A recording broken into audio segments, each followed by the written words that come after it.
Dlomo blames herself for Lihle's situation, saying that she should have seen the signs. Lihle apologizes to Nhloso and Dinhle, but it seems like Nhloso is not ready to forgive her.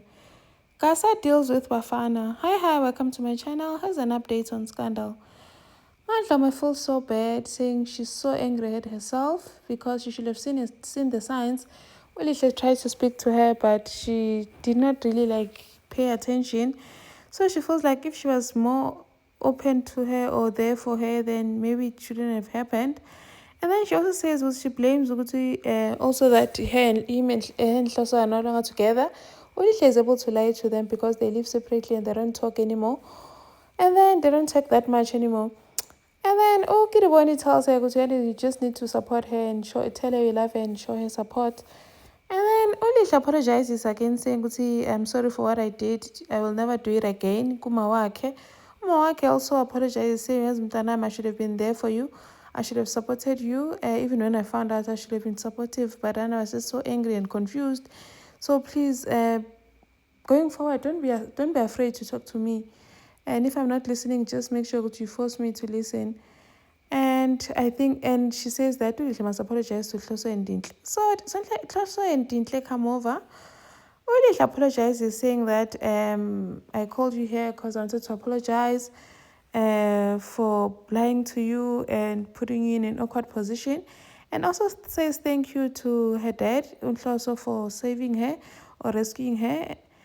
Nhloso was just sitting there quiet, did not even utter a single word.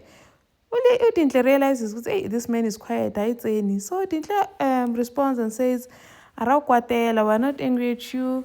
We're just worried about you. That's why. And please know, Hori, you are always welcome in our home. And all that. And then, Lihle is like, thank you, but I feel like I need to stay here for now. I don't think she'd want to go back to Dinhle's house.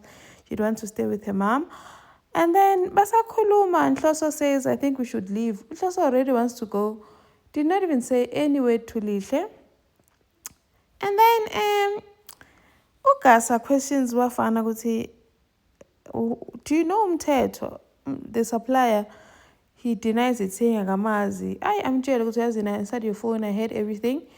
Azama ukuphika Ugasa took out a shambok. Wambhaqabula Bafana while the doors are locked. They tried to shout ukuthi hey Gasa miyeke. Wamshasha lakhona uyovuka esibhedlela. And then Ugasa apologizes to Oket, and Oket is willing to come back again and be his supplier. But Udevet is not accepting the apology, saying that the mob justice could have killed his son. And then what happened in Mdala, they have some presentation to pitch to the other partners, Vuvu and Dinhle. And then Semi-Day coming with Tiro, but hey, we are not needed here. And then they kick him out, saying this is not a family meeting because it was going on, but I'm here to support my father. And he just wants to fish to get more information about, so that he can actually exchange data for his freedom.